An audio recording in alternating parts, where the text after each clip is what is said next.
Good morning to all of you. I hope आप सब ठीक होंगे। आज हम स्टार्ट करने जा रहे हैं third application of units and measurement. मैंने स्टार्टिंग में आपको करवाया था, थोड़ा सा रिकॉल करते हैं। पहले नंबर पे मैंने करवाया था प्रिंसिपल ऑफ होमोजेनिटी के न्यूमेरिकल्स। दूसरे स्टेप में क्या पढ़ा था हमने? डेराइव द फॉर्मूला, कि किस तरीके से अलग अलग फिजिकल क्वांटिटी की रिलेशन एक दूसरे से लिंक होते हैं। फॉर्मूला बनाना सीखा था। फिर हमने करेक्टनेस का किया था कि क्या आपको जो गिवन फॉर्मूला है जो आपको एग्जाम में मिलेगा, क्या वो ठीक है डायमेंशनल एनालिसिस के तौर पे अगर हम उसको देखें तो क्या वो ठीक है या गलत है, ये चूज करना।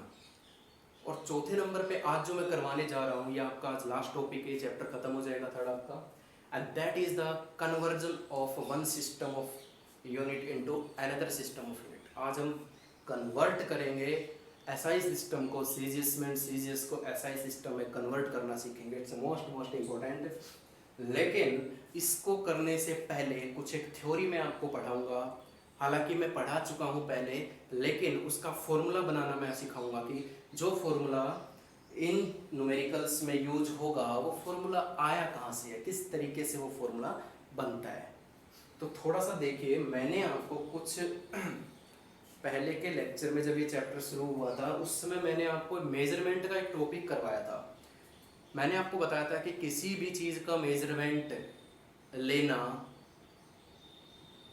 किस तरीके से हम मेजरमेंट ले सकते हैं किसी चीज़ का। तो उसमें मैंने आपको बताया था कि सबसे पहला काम हमारा रहेगा एक रेफरेंस स्टैंडर्ड चूज करना। फिर उस रेफरेंस स्टैंडर्ड को जिस मटेरियल की आप लेंथ निकालना चाह रहे हो या मास निकालना चाह रहे हो उसके साथ कंपेयर करवाना। ठीक है, तो मैंने एक एग्जांपल लिया था, मैं वही एग्जांपल आपको आज फिर बताऊंगा ताकि आपकी थोड़ी सी प्रैक्टिस हो जाए और आपको थोड़ा सा याद आ जाए अगर जिन जिन बच्चों ने रिकॉल नहीं किया है। मैंने बोला था जैसे मेरे को इस बोर्ड की ये लेंथ, ये ब्रेड्थ मेजर करनी है, तो मैंने रेफरेंस स्टैंडर्ड के तौर पे इस पेन को चुना था, इस मार्कर को चुना था। फिर मैं इस रेफरेंस स्टैंडर्ड को इस लेंथ, इस ब्रेड्थ के साथ कंपेयर करवाया। तो कंपेयर करवाने पे मुझे पता लगा कि ये अप्रोक्स 6 पेन के बराबर है ये। तो मैंने क्या लिख दिया था यहाँ पे कि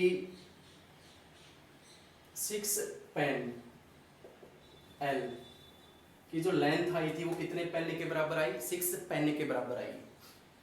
तो ये एक लेंथ है, यानी कि फिजिकल क्वांटिटी का मैग्नीट्यूड है। ठीक है, अगर मान लीजिए किसी बंदे का वजन किया जाए और मान लो उसका वजन जो आए वो 35 kg आए। ठीक है, तो यहाँ पे आप देखिए ध्यान से कि जो मैग्नीट्यूड होता है ना, magnitude of physical quantity, magnitude of physical quantity वो दो चीजों से मिलकर बनता है। ये तो है एक न्यूमेरिकल वैल्यू, थोड़ा सा याद आ गया होगा, ये तो है एक न्यूमेरिकल वैल्यू, और ये है रेफरेंस स्टैंडर्ड। और रेफरेंस स्टैंडर्ड को ही यूनिट बोला जाता है। क्या बोला जाता है? यूनिट बोला जाता है। तो एक न्यूमेरिकल वैल्यू होती है और एक रेफरेंस स्टैंडर्ड मतलब यूनिट होती है। तो हम उसको किस तरीके से लिखते हैं इसको, कि जो मैग्नीट्यूड होता है फिजिकल क्वांटिटी का,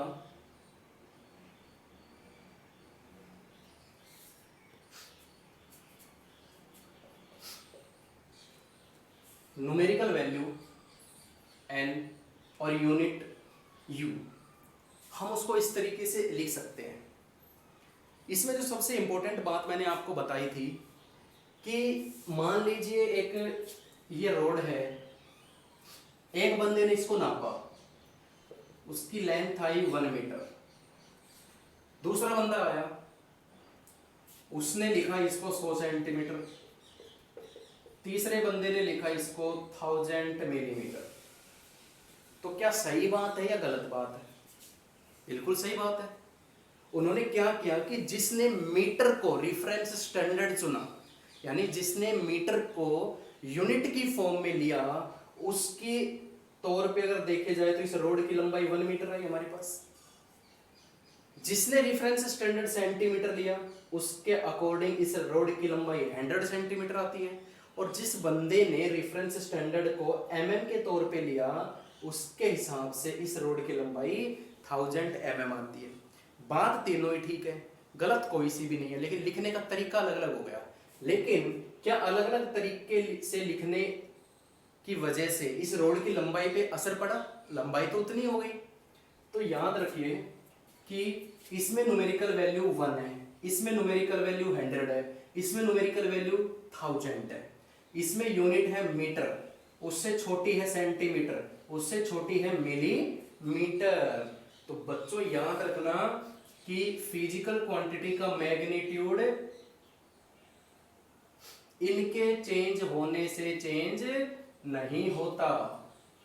अगर आप यूनिट चेंज करते हो तो न्यूमेरिकल वैल्यू चेंज होती है, समझ रहे हो? अगर आप यूनिट चेंज करते हो, ठीक है, यूनिट चेंज करने पर न्यूमेरिकल वैल्यू चेंज होती है, लेकिन मैग्नीट्यूड पर कोई असर नहीं पड़ता। हिंदी में लिखवा दिया है, सबसे इंपॉर्टेंट चीज है ये कि अगर यूनिट को चेंज करोगे तो न्यूमेरिकल वैल्यू चेंज होगी, मगर उन दोनों का रिजल्ट फिजिकल क्वांटिटी पर कोई असर नहीं डालेगा। फिजिकल क्वांटिटी कांस्टेंट रहेगी, जो उसका मैग्नीट्यूड आएगा, ठीक है। लंबाई तो वही 1 मीटर ही कहलाएगी, आप उसको आप सेंटीमीटर में लिखो या मिलीमीटर में लिखो, ठीक है। तो याद रखना कि जब यूनिट कम होती जा रही है तो न्यूमेरिकल वैल्यू बढ़ती जा रही है। सबसे इंपॉर्टेंट बात कि जब यूनिट को मैं छोटी करते जा रहा हूं, मीटर से सेंटीमीटर और कम हो गई, सेंटीमीटर से मिलीमीटर और कम हो गई, तो इधर भी तो ध्यान दो, न्यूमेरिकल वैल्यू बढ़ती जा रही है। इसका मतलब क्या है कि u को अगर आप इंक्रीज करोगे तो n क्या हो जाएगा? डिक्रीज। It's most important. ये फिर से मैंने मेजरमेंट का पूरा टॉपिक करवा दिया है आपको, ठीक है। और इसी के आधार पे मैं फॉर्मूला बनाऊंगा कंजर्वेशन का। चलिए, ये तो हो गई हमारी पुरानी बातें। अब आगे की तरफ देखते हैं थोड़ा सा।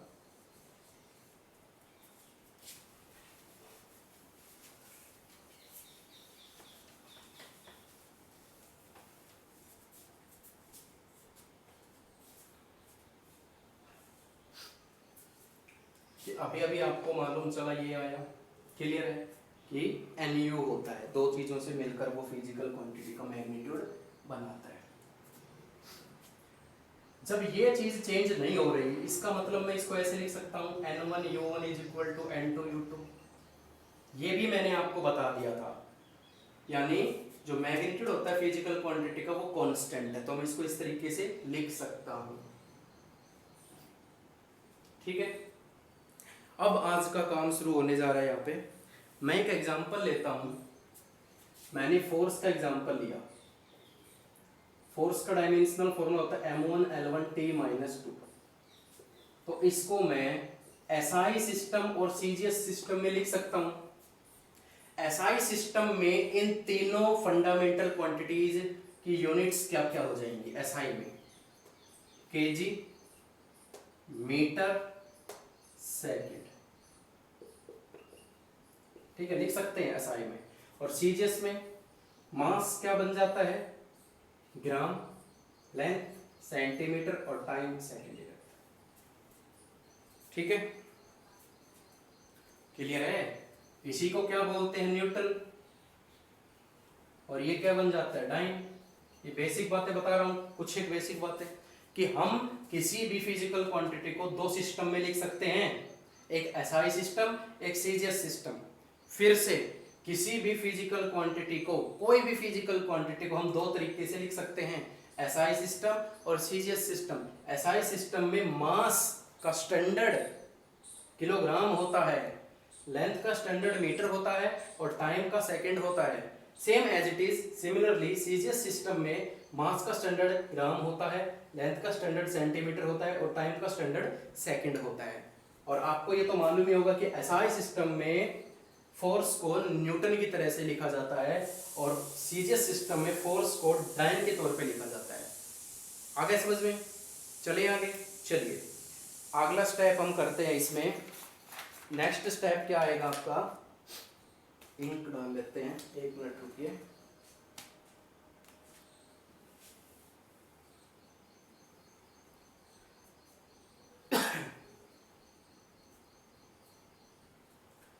ठीक है, चलिए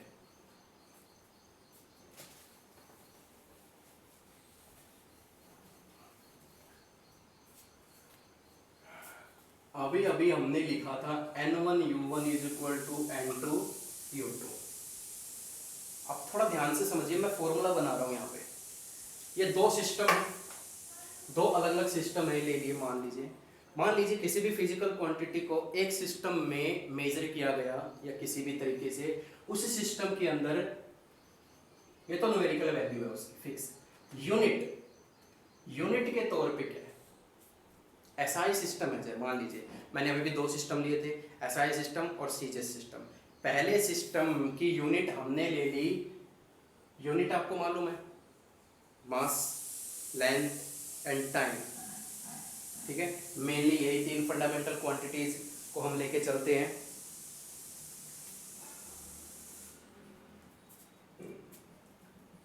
तो इस सिस्टम में ये फर्स्ट सिस्टम है, ये सेकंड सिस्टम है जिसको चेंज करना है, और ये वो है जो गिवन है, या आपको ये गिवन मिलेगा, इसमें चेंज करना पड़ेगा। ठीक है, वो कोई कैसा भी हो सकता है। ये हम डीपली स्टडी कर चुके हैं। कहाँ से आया मालूम है आपको, अभी फिर से मैंने करवा दिया है। N1 न्यूमेरिकल वैल्यू होती है, अभी जब मैं न्यूमेरिकल करवाऊंगा तो आपको क्लियर हो जाएगा सब कुछ। U1 is the unit in the first system and U2 as a unit of second system. तो U1 को मैं इस तरीके से लिख सकता हूं, MLT N2 MLT। अब सोचो जरा, फर्स्ट सिस्टम है ये मैंने फर्स्ट सिस्टम मान लिया, ये मैंने सेकंड सिस्टम मान लिया। तो फर्स्ट सिस्टम की क्या हो जाएगा, M1 L1 T1, second system में N2 N2 T2।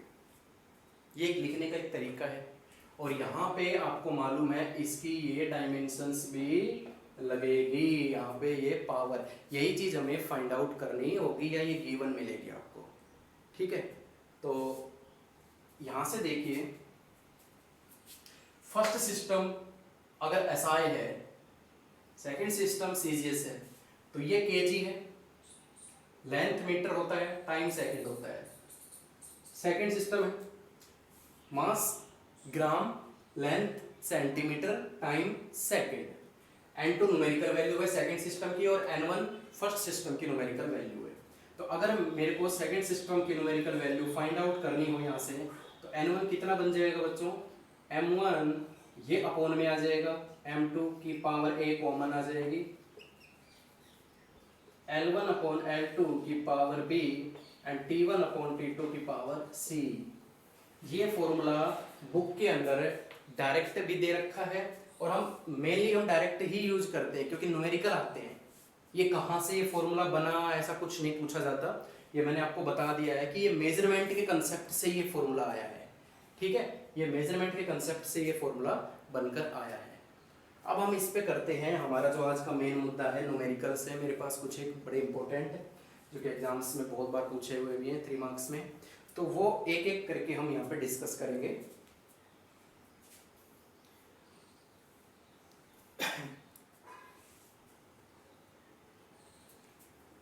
एक एग्जाम्पल और देख लीजिए, थोड़ा सा और क्लियर हो जाएगा।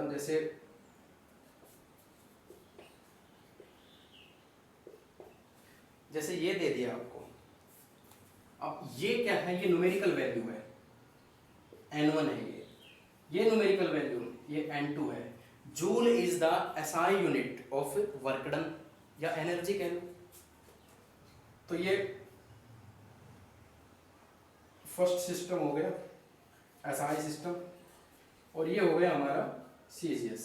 तो कंपेयर करना, N1 ये रहा, N2 ये रहा, ये पूरा, ये फर्स्ट सिस्टम ये रहा पूरा, और ये सेकंड सिस्टम ये कंप्लीट।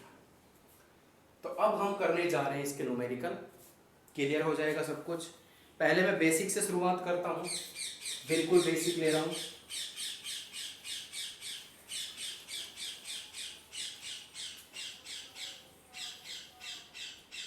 पहला एग्जांपल है हमारे पास,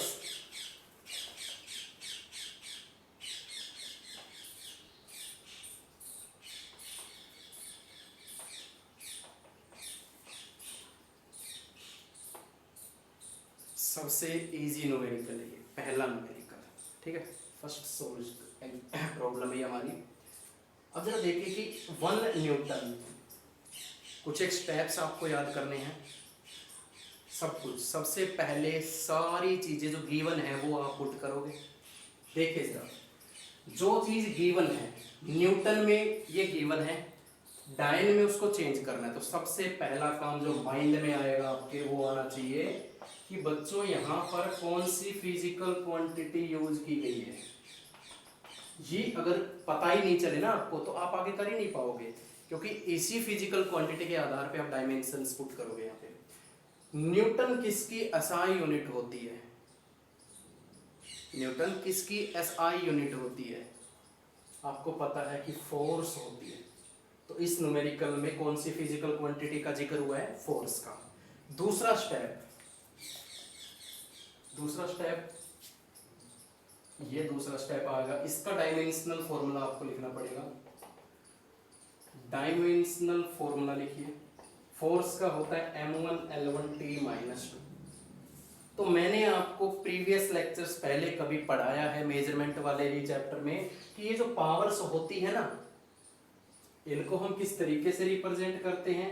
ये A होती है, ये B होती है, ये C होती है। A1, B1 और C इज इक्वल टू -2। ये तीन टर्म्स तो हमें यहीं पे पता चल जाती है, सिर्फ और सिर्फ फिजिकल क्वांटिटी राइट आउट करने पे। अब हम आगे की तरफ चलते हैं कि हमारे पास कौन सा सिस्टम गिवन है। एसआई सिस्टम गिवन है। तो एसआई सिस्टम में M1 क्या होता है? केजी में होता है, ठीक है, और L1 क्या होता है? मीटर में होता है, और T1 क्या होता है? सेकंड में होता है, ठीक है। सेम हुई, जिस चीज में हमें कन्वर्ट करना है, डायन क्या है? सीजीएस यूनिट है। तो सीजीएस में M2 कितना होता है? ग्राम, L2 सेंटीमीटर बन जाता है, और T2 सेकंड ही रहता है। तो यहाँ पर आपको देखिए 1 2 3 4 5 6 7 8 9, और यहाँ पर N1 कितना है जो कि गिवन है? N1 ये रहा 1, और N2 हमें फाइंड आउट करना है। फॉर्मूले में टोटल 12 पैरामीटर यूज होते हैं, 12 में से 11 पैरामीटर मैंने लिख दिया है यहाँ पे। हर एक न्यूमेरिकल में आपको अलग से ही दिख जाएगा। ये सिंपलेस्ट फॉर्म करवा रहा हूँ, थोड़ा सा अभी कॉम्प्लिकेटेड न्यूमेरिकल्स भी करवाएंगे आपको। तो यहाँ पे इस न्यूमेरिकल को सोल्व कीजिए किस तरीके से हम करते हैं। तो देखिए जरा, ये आपको क्लियर हो गया होगा, ये ठीक है। इसको भी मैं मीटर के साइड में लिख देता हूँ कि हमारे पास A कितना था? 1 था, B कितना था? 1 था, C कितना था? -2 था। अब मैं न्यूमेरिकल सोल्व करवाने जा रहा हूँ। तो सबसे पहले आप क्या करोगे? गिवन पैरामीटर आप लिख चुके हो, 11 पैरामीटर आप फाइंड आउट कर चुके हो, 12th पैरामीटर आपको फाइंड आउट करना है। तो सबसे पहला स्टेप है फॉर्मूला अप्लाई कीजिए भाई, फॉर्मूला अप्लाई कीजिए।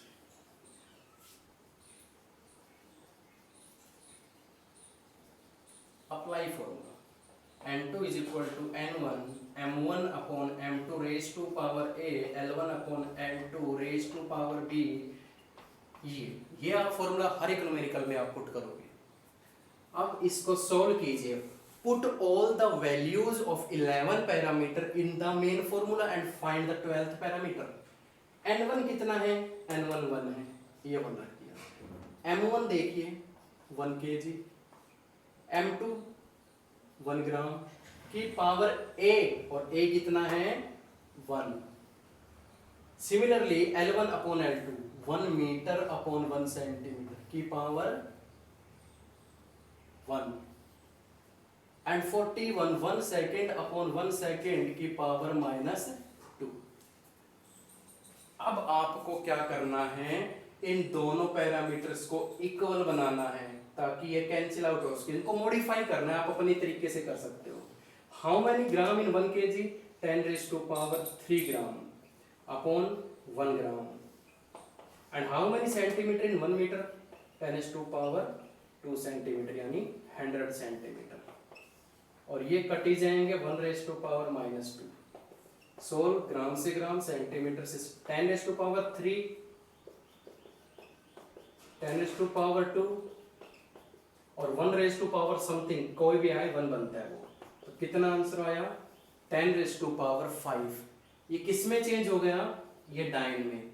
Therefore 1 newton is equal to 10⁵ dyne, ऐसा ही हम बोलते हैं। तो usually using dimensional formula we convert one system into another system of unit easily using these steps. So simple थे। चलिए अब थोड़ा सा कॉम्प्लिकेटेड पे आते हैं धीरे धीरे। अब यूज करेंगे हम एक और प्रॉब्लम।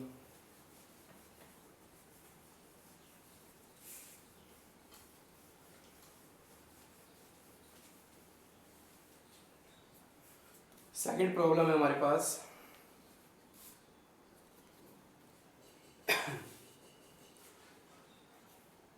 चलिए, convert A power of 1 megawatt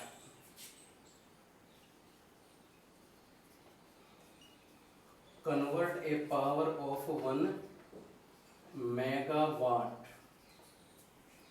आगे ये लिखते हैं on system whose fundamental unit on system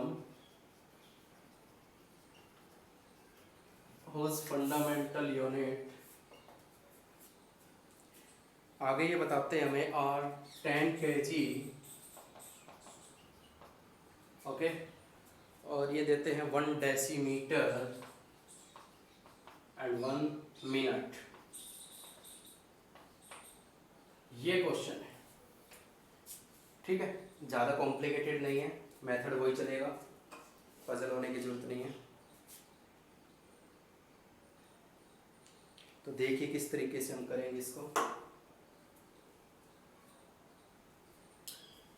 सबसे पहले पहला स्टेप क्या बताया था मैंने? पहला स्टेप मैंने बताया था कि select the physical quantity used in this formula. तो यहाँ पे साफ तौर पे लिख रखा है कन्वर्ट ए पावर। तो फिजिकल क्वांटिटी क्या होगा यहाँ पे? पावर। Physical quantity power. जब फिजिकल क्वांटिटी हमें मिल जाती है उसके बाद हम सिलेक्ट करते हैं इसका डायमेंशनल फॉर्मूला। और आपको मालूम है डायमेंशनल फॉर्मूला क्या होता है इसका? m1L2T-3। इस फॉर्मूले से हमें A मिल गया, B मिल गया एंड C मिल गया। A, B और C मिल गए, 3 पैरामीटर हमें मिल चुके हैं। अब बात आती है N1 की। N1 दे रखा है, पावर कितनी दे रखी है? 1 मेगावाट। और बच्चों 1 मेगावाट का मतलब होता है 10⁻6 वाट। इसको चेंज करना बहुत जरूरी है, ठीक है। तो 1 मेगावाट में कितने वाट? 10⁻6। N1 आ गया आपके पास, N2 फाइंड आउट करना है। चलिए अब मुझे ये बताओ कि ये SI सिस्टम है या CGS? ठीक है, जिस सिस्टम में हमें चेंज करनी है वो सिस्टम तो गिवन है। ये वो सिस्टम गिवन है जिसमें हमें इसको कन्वर्ट करना है।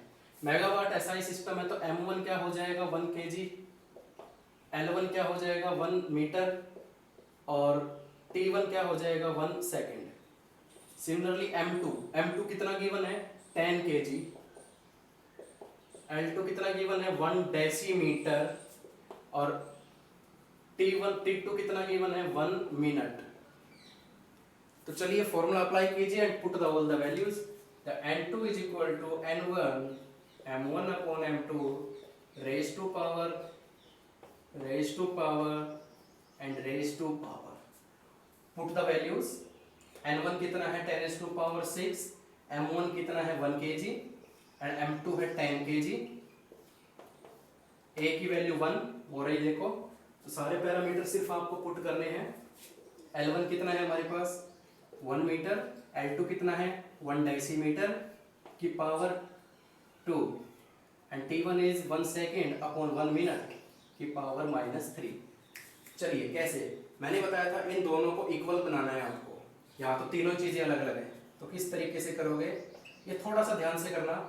देखो kg और kg तो ऑलरेडी ऑलरेडी केजी में ही है, कैंसिल आउट। 1/10 पावर 1, तो 1/10 बचेगा यहाँ पे, ये सोल्व हो चुका। इनटू यहाँ देखिए, how many decimeter in 1 meter, how many decimeter in 1 meter. तो बच्चों याद रखना 1 मीटर में 10 डेसीमीटर होते हैं, upon 1 decimeter raise to power 2। 1 second, minute में कितनी सेकंड होती है? 60 सेकंड की पावर -3। सेकंड से सेकंड कैंसिल, डेसीमीटर से डेसीमीटर कैंसिल। सोल्व कर दीजिए, आंसर आ जाएगा आपके पास। देखिए n2 = 10⁻6 अपॉन 1/10 इंटू 10⁻2 मतलब ये इंटू 1/60 रेज़ टू पावर -3। -3 को +3 बनाने के लिए इसको रेसिप्रोकल करना पड़ेगा। 1/60 क्या बन जाएगा? 60, एंड 60 की पावर 3, तो 60 into 60 into 60। Common basic calculation कर रहा हूँ, ज़्यादा हार्ड नहीं है। बस 6, 7, 8, 9, 10, 11 और 1 नीचे कैंसिल आउट होकर कितना बचेगा?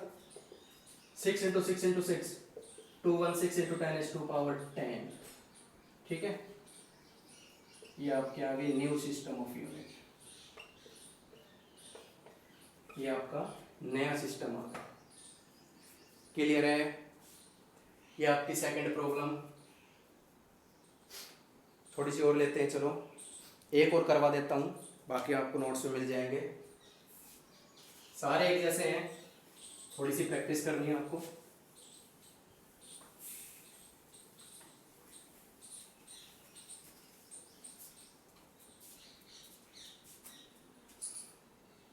नेक्स्ट प्रॉब्लम आती है इसमें आपकी कि surface tension of water is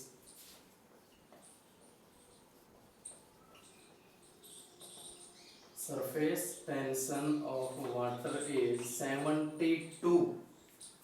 72 और ये दे रखा है डायन पर सेंटीमीटर। ये बहुत ही इंपॉर्टेंट न्यूमेरिकल है, डायन पर सेंटीमीटर। और कैलकुलेट आपको क्या करना है? Express it into SI unit, express in SI unit. उल्टा कर दिया बिल्कुल, बढ़िया न्यूमेरिकल है। साफ तौर पे पहला स्टेप क्या दिखाई दे रहा है? कौन सी फिजिकल क्वांटिटी का जिक्र हो रहा है? Surface tension. तो यहाँ पे आप लिखोगे फिजिकल क्वांटिटी, बच्चों कौन सी यूज हो रही है? Surface tension. फिर इसका आता है डायमेंशनल फॉर्मूला। अब डायमेंशनल फॉर्मूला याद नहीं होता, यहीं छोड़ के आ जाते हैं। अरे भैया डायमेंशनल फॉर्मूला याद करने की जरूरत ही नहीं होती। डायमेंशनल फॉर्मूला के लिए मैंने बता रखा है, बेसिक फॉर्मूला यूज करना है आपको। सरफेस टेंशन होता है फोर्स अपॉन लेंथ, यानी m1 L1 T - 2 upon L, L से L कैंसिल, यानी L का सिस्टम ही खत्म हो गया यहाँ पे, सिर्फ ये बना। तो इस न्यूमेरिकल में बहुत सारी बातें आपको सीखने को मिलेगी। देखिए N1 कितना है? ये N1 रहा 72, ठीक है। और ये क्या है? किस चीज में है ये गिवन? किस चीज में ये गिवन है? सीजीएस सिस्टम में गिवन है। तो आपको मालूम है जो M1 होता है वो एसआई सिस्टम होता है। L1 कितना हो गया? 1 मीटर, एंड T1 कितना हो जाएगा? 1 से M2 क्या होता है? फर्स्ट सिस्टम होता है एसआई में, सेकंड सिस्टम होता है सीजीएस में, that is 1 gram 1 centimetre and 1 second. And apply the ABC. A है 1, बी नहीं है, याद रखना बी नहीं है, कभी इसको बी मान के कर लो पूरा न्यूमेरिकल। ये सी है, T⁻C होता है, तो सी की वैल्यू कितनी है? -2।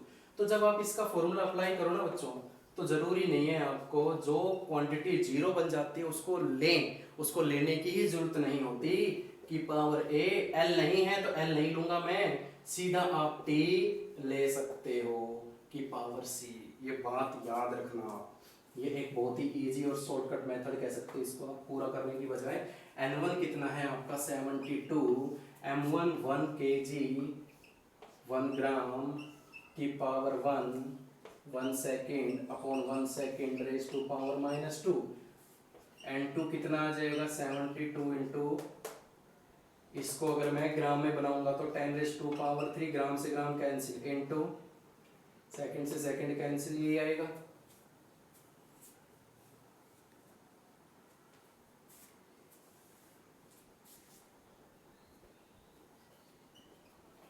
तो 72 इंटू 10⁻³ ये आपका आंसर आ गया। यानी 72 डायन पर सेंटीमीटर को आप एसआई में कितना लिखोगे, 72 into 10⁻³ Newton, sorry surface tension या फोर्स अपॉन लेंथ, न्यूटन पर मीटर। ठीक है, न्यू सिस्टम ऑफ यूनिट। तो इस तरीके से आप सॉल्व कर सकते हो, कोई मिस्टेक तो नहीं है। एक बार चेक कर लेते हैं। 1 kg 1 ग्राम एल था नहीं इसमें, 1 सेकंड कैंसिल आउट, -2 10⁻³ ठीक है बच्चों। तो ये कुछ एक न्यूमेरिकल्स मैंने करवाए हैं, कैसे हम एक सिस्टम को दूसरे सिस्टम में कन्वर्ट कर सकते हैं और किस तरीके से ये फॉर्मूला बना है using the help of measurement. ठीक है, तो आई होप क्लियर हो गया। और न्यूमेरिकल मैं नोट्स में डाल दूंगा बहुत जल्द, तो वहाँ से आप प्रैक्टिस कर लेना। तो आई होप क्लियर हो गया होगा, बहुत ही सिंपल से थी। तो इस पूरे के पूरे चैप्टर में बहुत इंपॉर्टेंट ये चैप्टर हमारा हुआ है। ये सबसे पहले हमने कुछ एक डायमेंशनल्स फार्मूला किए जो मेन हमारे +1 में यूज़ होंगे। उसके बाद हमने उन डायमेंशनल फार्मूलाज के ऊपर 4 टाइप के न्यूमेरिकल सॉल्व किए। पहला टाइप था प्रिंसिपल ऑफ होमोजेनिटी के ऊपर, जिसमें हमने डायमेंशंस निकाले। दूसरा टाइप था हमारा करेक्टनेस, तीसरा टाइप था हमारा डेराइव द फार्मूला, और चौथा टाइप आया कन्वर्जन ऑफ। ठीक है, एग्जाम्स में जो आते हैं हर एक तरीके से चारों टाइप में से कुछ ना कुछ न्यूमेरिकल जरूर पूछे जाते हैं। और इन चारों का बेस क्या है, लिस्ट ऑफ डायमेंशनल फार्मूला। तो प्लीज़ डायमेंशनल फार्मूलाज को रटेना, उनको याद करें, उनको समझने की कोशिश करें, उनको रफ कॉपी में जाके एनालाइज करके मॉडिफाई करके निकालने की कोशिश करें। ठीक है, ताकि आप एग्जाम्स में मार ना खाएं। तो ये आपका आज का काम था, योग क्लियर हो गए होंगे। ठीक है, थैंक यू सो मच।